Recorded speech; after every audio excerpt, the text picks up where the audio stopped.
She shouted, "Stop acting like you're perfect, everyone has secrets." I said, "Not everyone hides them the way you do." When her sister accidentally opened the file I left on their family computer, her darkest secret wasn't a secret anymore. I, 29 male, just watched my ex-girlfriend's entire fake life crumble in front of her family. Part of me feels bad. Most of me feels like justice was finally served after 3 years of lies.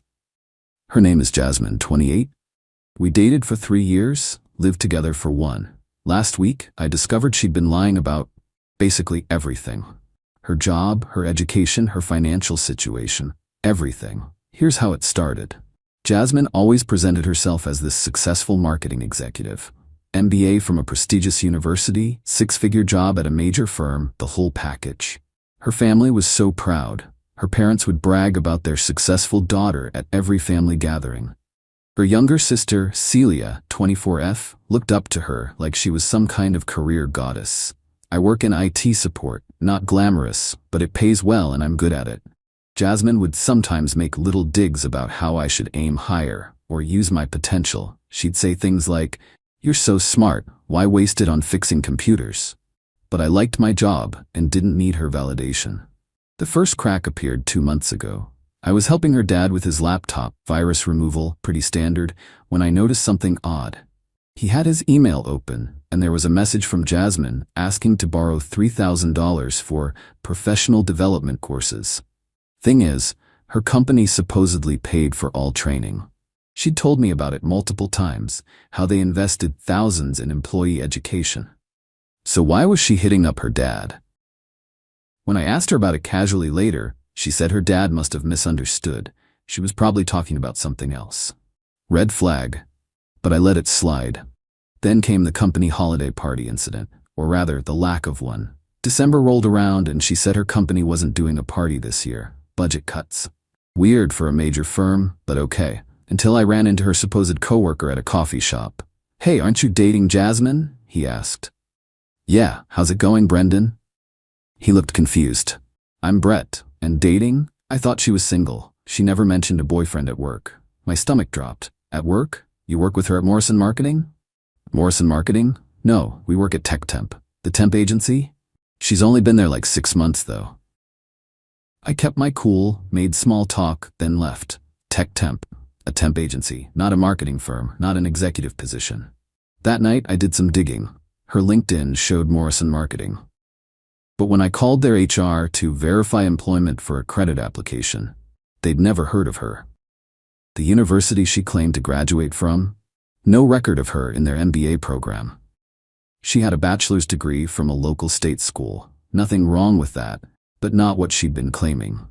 The expensive apartment downtown she used to have before we moved in together? Some more digging revealed her parents had been paying for it. The car she drove? Registered to her father. The designer clothes? Charged to credit cards her parents didn't know about in their names. I confronted her that weekend, calmly, just asked her to explain the discrepancies. That's when she exploded. "Stop acting like you're perfect. Everyone has secrets. You probably lie about stuff too." "Not everyone hides them the way you do," I said. "You've built your entire life on lies. Your family thinks you're someone you're not."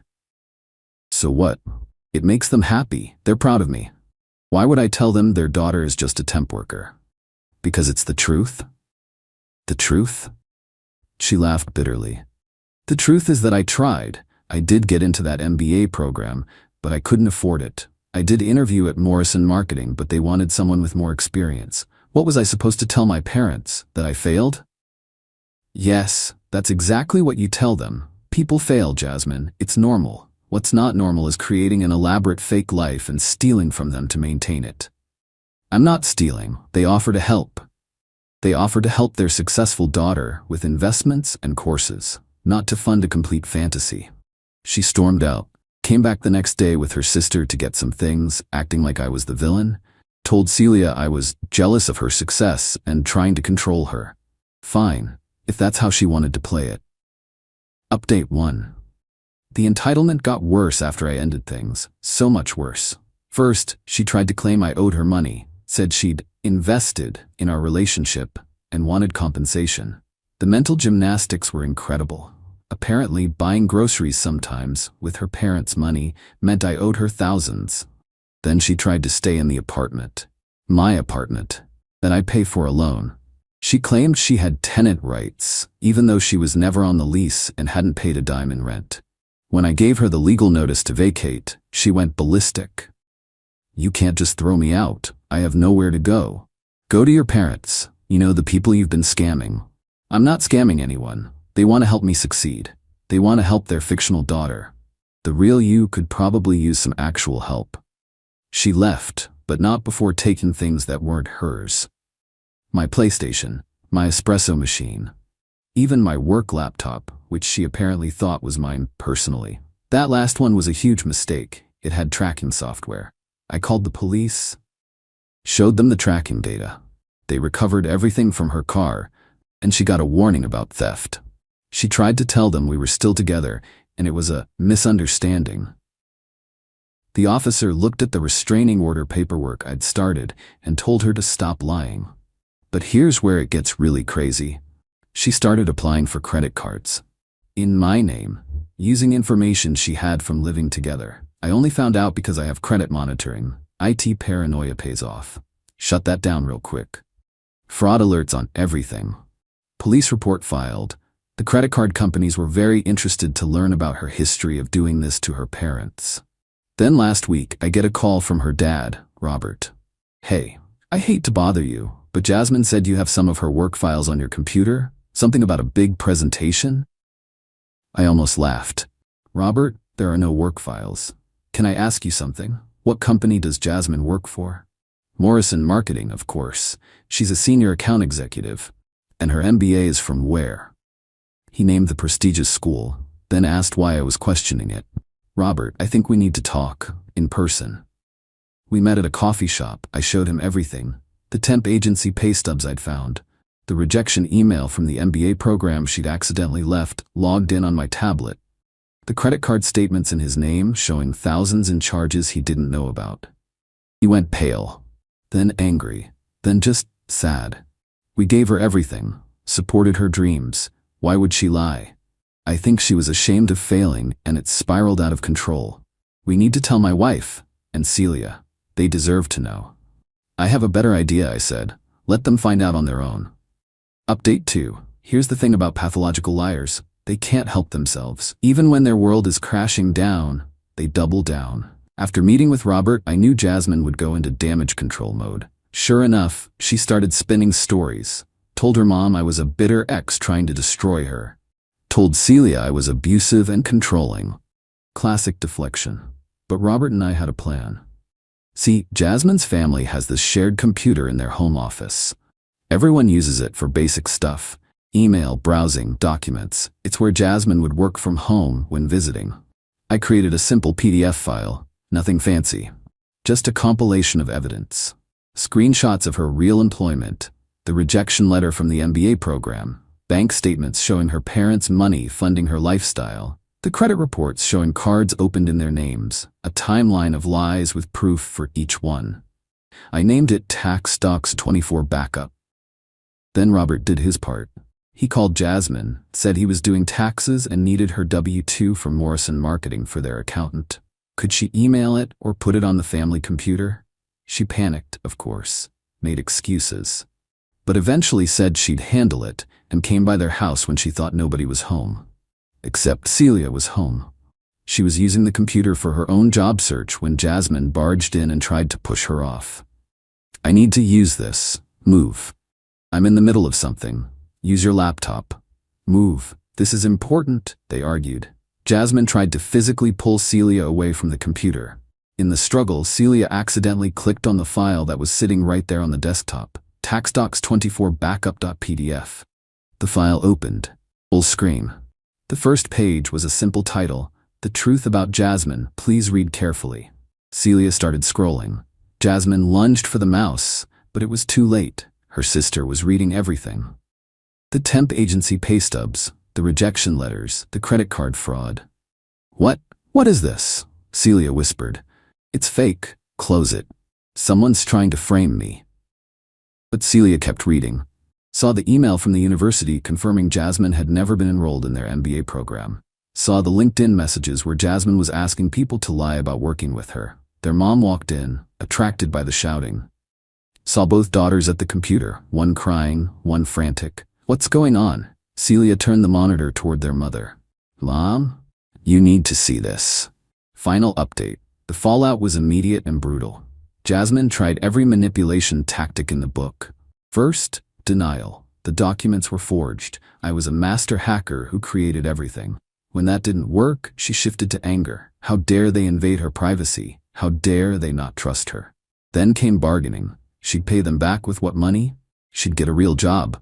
She'd go to therapy. She'd do anything. Just please don't cut her off. Her mother was devastated. This wasn't just about money. It was about 3 years of lies. Every proud Facebook post about her successful daughter.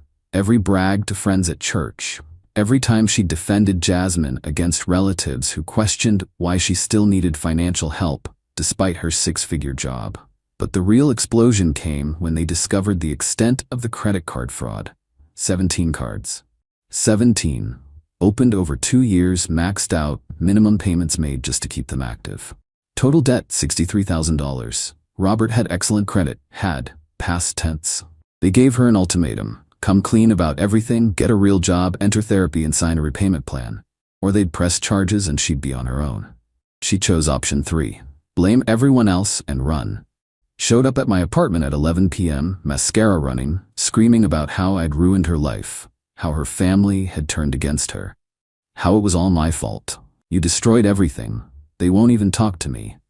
I didn't destroy anything. I just stopped enabling your lies. I was going to tell them eventually, when I actually got the job I wanted. When? After stealing another 100,000? After destroying their credit completely? Stop acting like you're perfect. You probably have secrets too. Not everyone hides them the way you do, Jasmine. Normal people don't build their entire existence on deception. She tried to push past me into the apartment. I held firm. Let me in. I have nowhere else to go. That's not my problem anymore.